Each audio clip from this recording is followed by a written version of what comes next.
So can you tell us what company you're working for and what do you guys do? Columbia Energy and Environmental Services.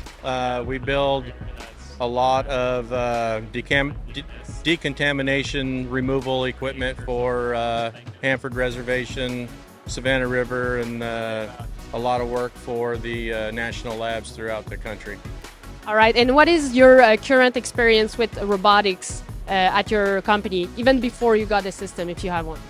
Before the system, we really hadn't had any experience with Hirebotics or any other robotics. We had a couple of jetliners from Miller come in, and then we picked up the Hirebotics robots. And what was the challenges you were facing at the company? We are actually just looking to expand the capabilities of the employees on the floor, and we thought that the Hirebotics was a good start for that. And how was your first experience with the Cobot welder? I think it's been pretty good. We've had good parts come out. We've had problems that the Hirebotics robot's been able to help with. And how do you see that system impacting your productivity, your company? I think it's been great so far. I mean, we've had the guys that have been willing to give it a try have actually enjoyed using it. Everybody's picked it up really easy. It's a simple solution to a problem.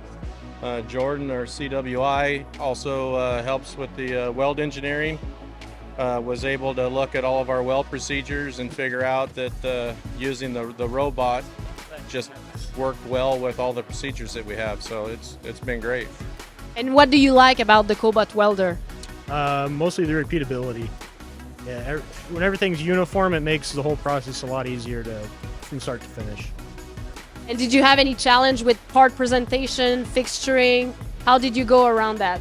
That's what he was talking about. Our very first project, we actually were making some funnels, and Wes was able to go through and teach everybody in the shop that was willing to give it a go all in one day. I think we made 180 parts in 2 days, but we found out later on that our saw wasn't cutting as tight a tolerance as we needed in the way that we had it fixtured up. So we ended up with some bad welds, but like I said, it was just due to not us understanding on how to fixture the part properly. Well, thank you so much for sharing your experience and enjoy the show.